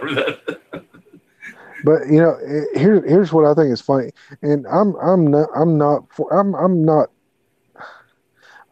for it, nor I'm against it. As far as that subject goes, I care less. But if you're going to legalize it, tax the crap out of it. Well, they did I that don't. in advance because they charged like $3 million for a 1 year permit to run a dispensary. Wow. So, yeah, it's See, like a yearly fee. I don't know if this is rumor or if this is factual, but I heard that Canada, in the first 2 days, completely leveled their national debt just on the legalization of marijuana. No, they're up shit's creek without a paddle. Canada is bankrupt. It's like if that could be the case, then maybe that'd be funny if people thought that could save their country. It's like Italy. I guess we're going to enter the Bitcoin part of the program because Italy is like ready to. It's like the country is too big to fail. It's too big to save, and it's too big to fail. And it's like when one of these countries go down, that's the economic collapse that I'm truly concerned about.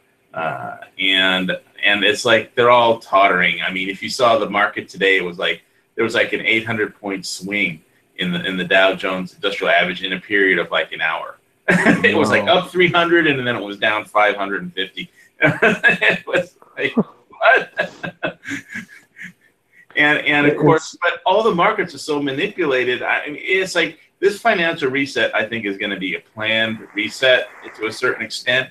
It's just that the only people that are planning it are the banks are going to figure out. The bankers, not the banks, the bankers. The countries will get screwed. The people will get screwed. Depositors will get screwed. Investors will get screwed. But somehow the bankers will make out okay. And I don't know what religion any of these bankers are. I think the only religion is greed. Oh, man. That was a good one. I like that. That was a good one. You snuck that one in there on us. Well, I'm just being me. So I did run into people. I was supposed to meet one of the viewers, but it didn't work out. But when I was at the Lava bar and on Waikolo, I texted you guys some pictures of the sunset and a catamaran and all. But I met some guys who were talking about crypto, and I was basically saying, I was telling them all, my only message really about crypto today is don't leave any of your cryptocurrencies on any crypto exchange. They're starting to get hacked. It's like when they go down, you'll lose everything that you have on those exchanges. They're all just they're all like pooled. It's like a bank. I mean, it's like they don't have all the cryptos for every person. It's like a pool of cryptos, just like any brokerage or the COMEX or anything. They don't actually. It's hypothecated cryptocurrencies. It's not real cryptocurrencies that they're trading. So if you have put it in a Trezor or at least put it in an Exodus wallet, don't leave your money don't leave your cryptocurrencies on an exchange. Get them out onto a Trezor or at least onto Exodus as quickly as you can. Don't leave it on an exchange. That's the only advice I'm giving to anybody. And I don't. And the first thing it was funny because some people were talking to me about cryptocurrencies in a bar, and the first thing I said was, okay, you aren't actually first of all, tell me you're not going to actually get investment advice from some guy drinking beer at a bar, which is exactly what I was. So your advice was legit. Yeah, get okay, you guys have cryptocurrencies on exchange. Get them the fuck off the exchange like by the end of business tomorrow. And like one exchange got hacked. I mean, this guy happened to have his money on Polonius, one of the guys that I was talking to. Wow. And I said, okay, get off. That wasn't Polonius hasn't gone down. It was some other exchange that went down that said claim they got hacked. And then, but you could use the internet and go to and you'll find out which one it was. But it wasn't a very big one. It was a small one. Yeah, I wanted to cut in a little thing about Canada. I listened to a radio show where both the guys grew up in Canada, and they said that the weed from the place is not cheap from the government dispensaries. And they said that it was more like they think a lot of people just went to buy it. And he thinks that there won't be a lot of repeat customers, and a bunch of people were texting in that the dealers on the street are still way cheaper. So they're not. Wow. They're just. I'm waiting for Amazon to like deliver the weed and drones to your house. Right. It's so fucking cool.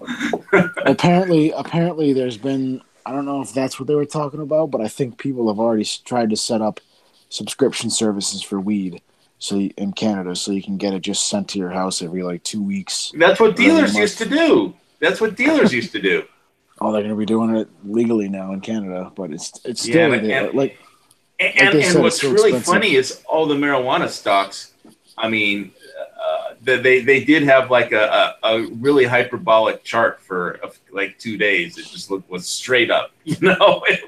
Stocks that were trading at $2 were then trading at 300 or something. Really stupid. And it's just. Did you hear about the guy who tried to come back? He lived in Buffalo, New York, and he went up to Canada and got a bunch of weed, a bunch of edibles, and then tried to cross the border. What happened to him?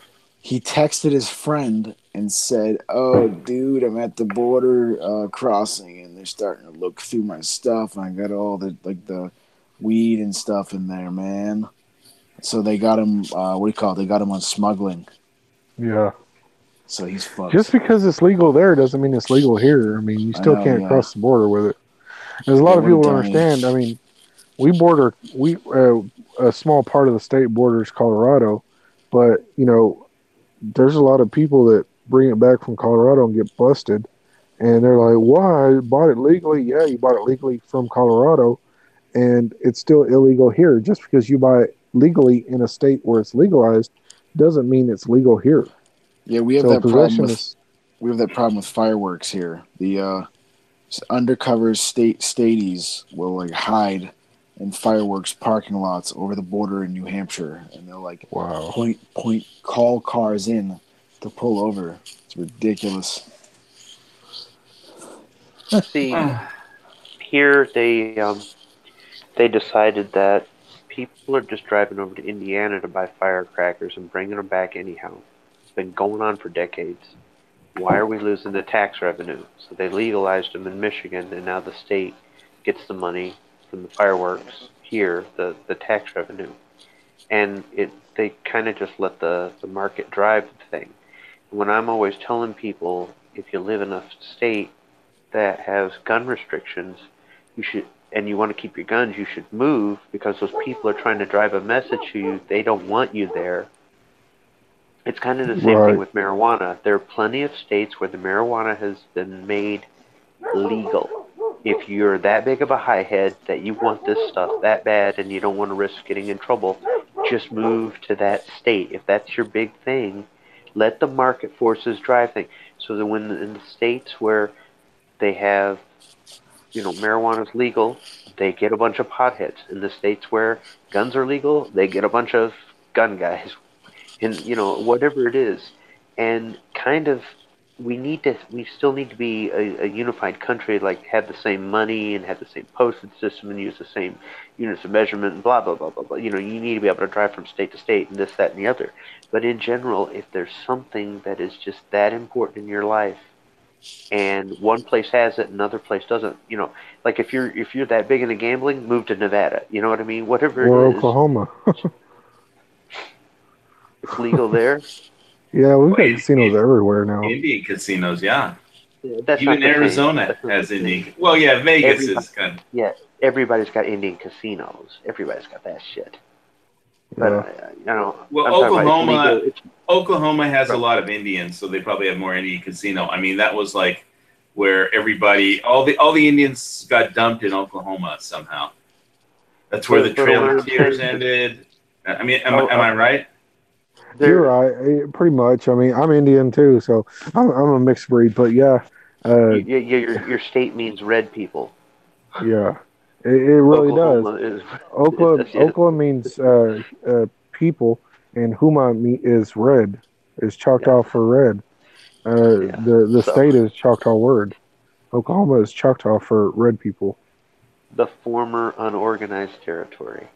Yep. But that's just it though. Each state's got something, whether it be geography or economy or this law or that law or whatever it is. There's so much variety in our country.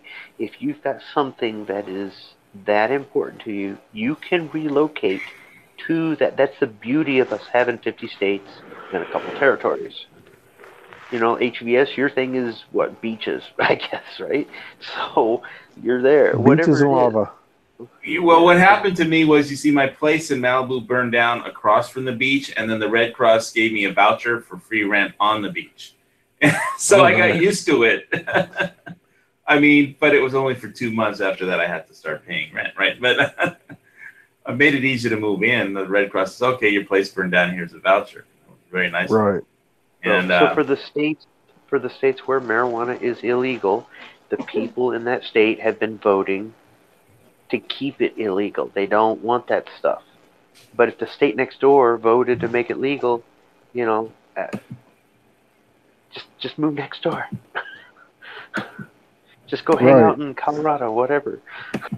I mean, if you want to mow your yard every day or water your lawn every day, yet your homeowners association says you only mow it or you only water your lawn on Sunday afternoons at this time, then you want to mow or water your yard whenever you want to, move.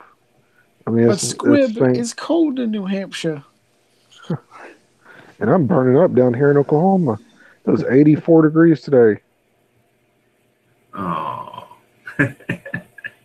I still got the fan on. It's hot You now. can send that shit up here. It's like 37 in a row. I will trade you. No way, man. Oh yeah, I'll trade you. Yeah, I'll take the hot weather. Yeah, I'll trade you. You'll have to deal with 50-degree weather at nights. I'm fine with it. No, see, here's the It's thing. ridiculous. Though. It's been in the 30s here, and it's cold at night. Once it drops down below the 20s, down closer to 0, 30s will feel warm, and people will put on shorts. Yeah. okay. Here's Hey, the what- marijuana story, and I got to screen share this one. Let's see. Start We're lucky screen if we share. get snow once a year. There you go. Lau Ola has received the notice to proceed from the Hawaii Department of Health that allows for growing marijuana in their Hamakua production facility. This notice allows for the acquisition and cultivation of cannabis at their state-of-the-art production facility on the Hamakua coast. This is a milestone for the company and for the state medical marijuana program. This guy used to just grow tomatoes, Richard Ha, and he was GMO like, tomatoes. yeah, GMO tomatoes. Not just tomatoes, GMO tomatoes.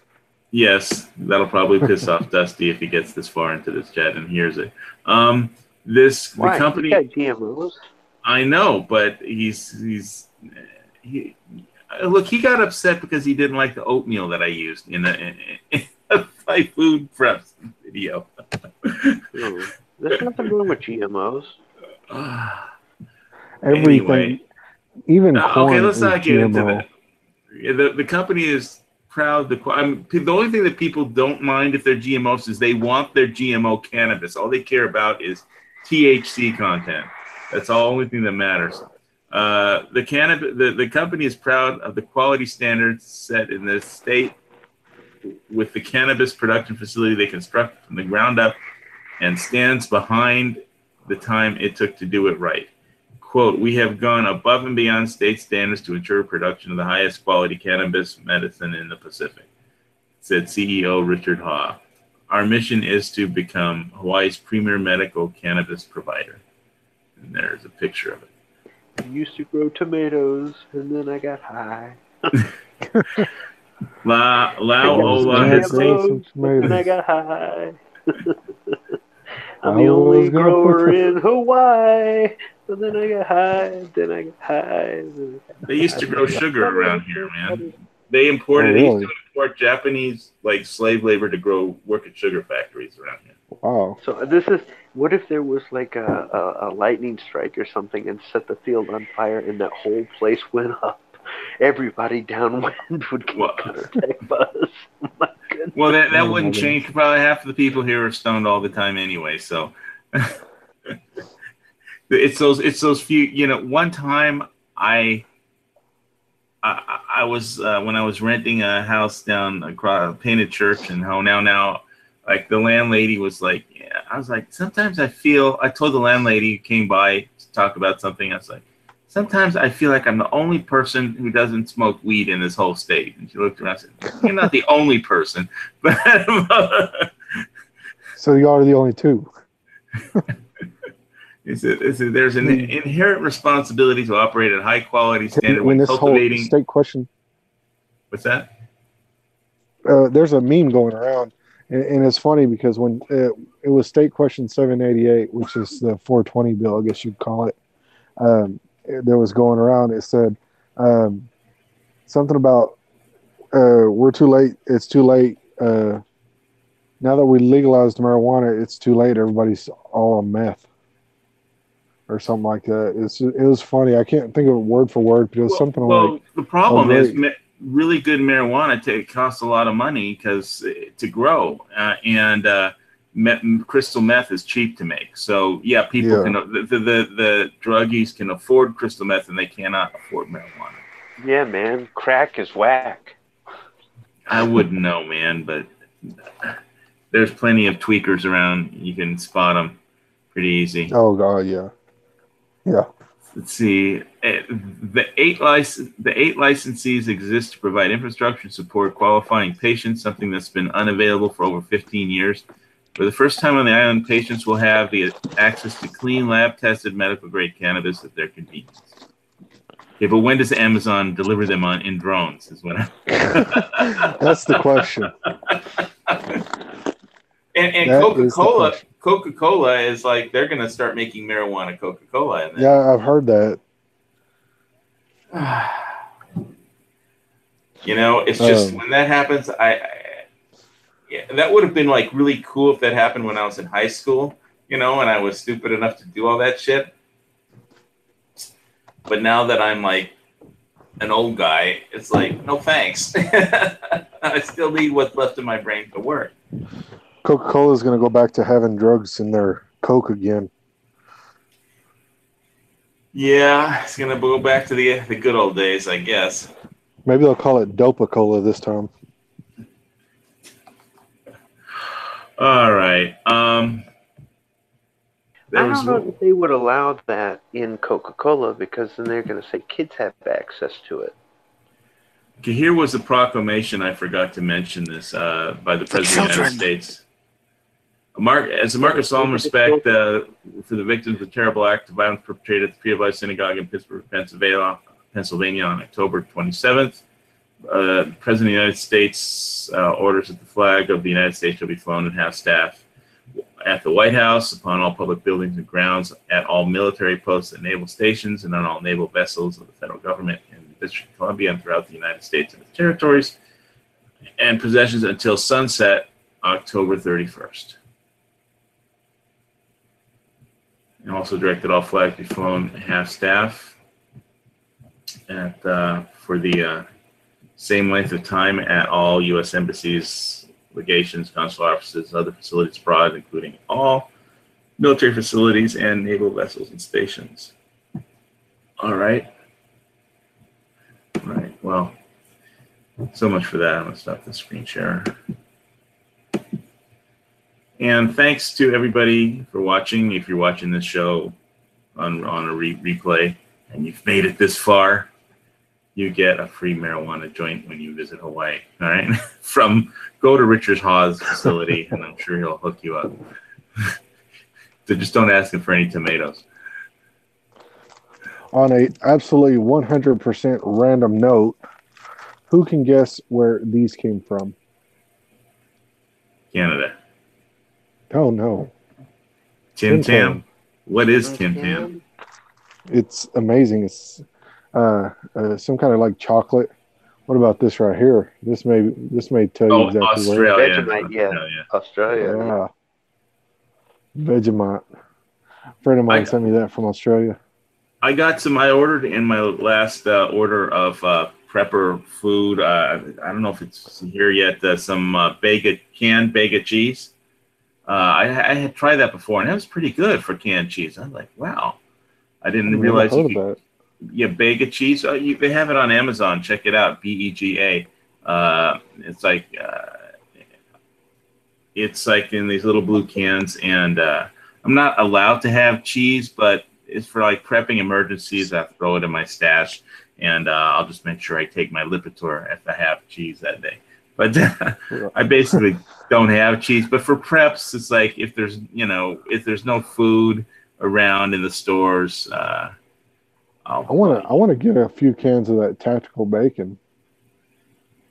I'm also not allowed to eat bacon, but I'm not going to buy tactical bacon. Does it have a peel off lid? I think it does. You mean Yoder's? That Yoder's brand? What about fish cock from Finland? Oh my goodness! It's actually pretty good. I got 2 different cans. I'll just take your word for that.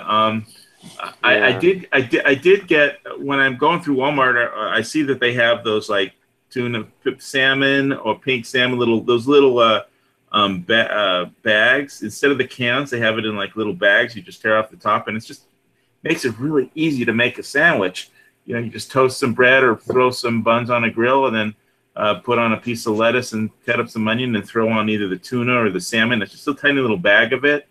Will peel off top, and it's like, wow, that's really convenient.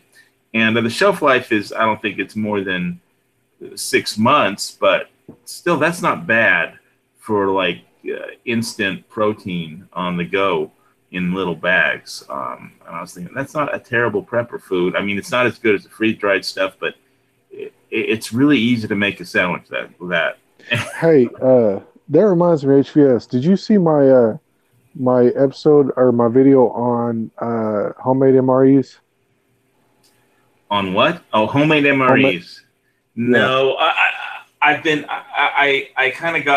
I watched some of like Steve's MREs channel, who is like has like reviews of almost every MRE, and I got all the links, and I think I ordered one MRE, and I just haven't even got around to a taste test of it yet. No, so it's like, no, this is homemade. Like I went to Walmart and just found random stuff that I thought, I looked at an MRE and I looked at the profile of an MRE, what it had in it.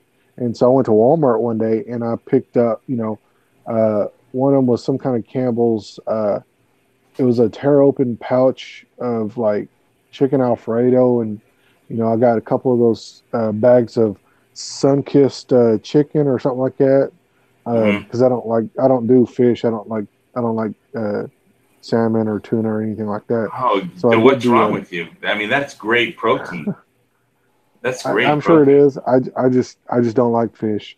But I did this deal on MRE and I tagged you in it, and I called you out on the challenge because, I know there's people out there like Plant-Based Outdoors and Plant-Based Oklahoma Go Outdoors. I missed it. Sorry, I didn't see that video. No, you're all right. They're vegan, and I called them out because I'd like to see, well, that, basically for example, I know you're on a diet because of your condition, your medical condition, and that's why I specifically called you out. That way I could, pretty much get people that, oh, well, I have this, so I can't really, do that. I have this condition, so I really can't do that. Well, you know what? I've got prepper friends that have certain conditions and they have certain diets that they have to go by, and they're still alive. They haven't starved to death yet. So that's one of the things, and basically what it is, it's like um, a pack of those cheese crackers, um, for the crackers and the cheese mix, the cheese whiz, and Okay, then that's salt. That's bad. That's the yeah, cheese. That's cholesterol. That's bad. I mean, the salt retains the water. That's what got me into the emergency room. I could think of. I mean, that being said, the last time I was at Walmart, I cruised by the fun outdoors aisle, and I picked up some Mountain House freeze dried ice cream bars. And yeah. that was specifically what not the Mountain House one, but ice cream bars was specifically what I had for dinner the morning before I woke up and had to go to the ER. Ice cream bars, Doritos, and beer.